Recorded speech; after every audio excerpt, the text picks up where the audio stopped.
ఈశ్వరుడు అడుగుతాడు జీవుణ్ణి, నిన్నేళ్లు బ్రతికించాను, ఏది స్మరించావు చివర? ఆయన దగ్గర అబద్ధం ఎలా చెప్తావు? కుదరదు. ఇన్నేళ్లు బ్రతికావు, ఆఖరిన దేన్ని స్మరించావు?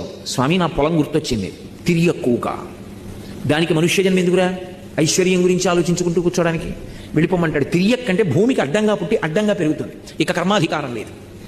మనుష్య జన్మ యొక్క గొప్పతనం ఏమిటో అప్పుడు తెలుస్తుంది. ఇది ఉంది, రామనామం చెప్పగలవు, ఇది ఉంది, గుళ్ళోకి వెళ్ళగలవు, ఇది ఉంది, ప్రవచనం వినగలవు, ఇది ఉంది, ఆవు పాలు పట్టుకెళ్ళి అభిషేకం చేస్తావు, ఇది ఉంది, ఈ చేత్తో ఇలా ఎవరికైనా పెడతావు, ఇది లేదు, ఏమీ చేయడానికి లేదు. ఇక ఏ ఉపాధిలో ఉన్నా సరే, ఇక్కడ ప్రవచనం జరుగుతోంది, ఓ కుక్క విందామని లోపలికి వచ్చింది అనుకోండి, లోపల ఉన్న జీవుడికి ఏదో కొంత సంస్కార బలం ఉండి ఉండనిస్తారా? బయటికి తోలేస్తారు కుక్కని. ఏ ఇతర ప్రాణి లోపలికి రావడానికి వీల్లేదు. ఒక్క మనుష్య ప్రాణి వింటున్నా వినకపోయినా వాడు వచ్చి కూర్చుంటే ఊరుకుంటాడు. ఈ ఉపాధికి ఉన్న గొప్పతనం. ఇది ఎంతకాలం ఉంటుంది బలంగా?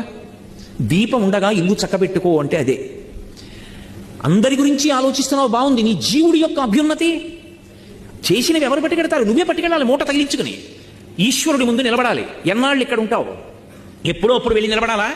ఇంట్లో ఉన్నటువంటి అన్నం ఉండేటటువంటి గుండిగలు ఉంటాయి, అటక మీద పెడతారు. ఎప్పుడైనా శుభకార్యాలు వస్తే కిందకి దింపుతారు. ఆ గుండిగకున్నంత వయస్సు ఇంట్లో ఎవరికీ ఉండదు. ఆ గుండిగ ఉంటుంది 100 ఏళ్ళు, 200 ఏళ్ళు, 3-4 తరాలకి పెళ్లిళ్ళు అవుతాయి. మా ముత్తాత గారి పెళ్లికి ఇందులోనే వారిచ్చారటండి అంటారు. ఏరి ముత్తాత గారు, ఏరి తాతగారు, ఏరి తండ్రి గారు, ఇంతమంది వెళ్ళిపోయారు. గుండిగకున్నంత వయస్సు మనకు ఉండదు. కానీ గుండిగ పుణ్యం చేయదు, నేను పుణ్యం చేయగలను. కోరి కోరి ధర్మమునందు అనురక్తి కలగకపోతే తర్వాత తిరియక్కుగా వెళ్ళిపోతావు. ఒకసారి తిరియక్కుగా వెళ్ళిపోయాడు అనుకోండి, మృత్యువునందు కూడా స్వాతంత్రం లేదు. మనుష్యుడైతే కనీసం ప్రాణం పోయే వరకు ఊరుకుంటారు, ఎవరేం చేయరు. ప్రాణం పోయిన తర్వాత అంత్యేష్టి చేస్తే చేస్తారు.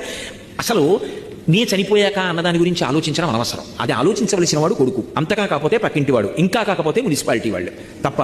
అసలు అది నేను ఆలోచించవలసిన విషయం కాదు. నేను ఆలోచించవలసిన విషయం ఇందులో ఉండగా నేనేం చేయాలి? వరకు చచ్చిపోయిన తర్వాత నా ఆలోచన ఎందుకు? అసలు ఇందులో ఉండగా ఏం చేస్తావాడు?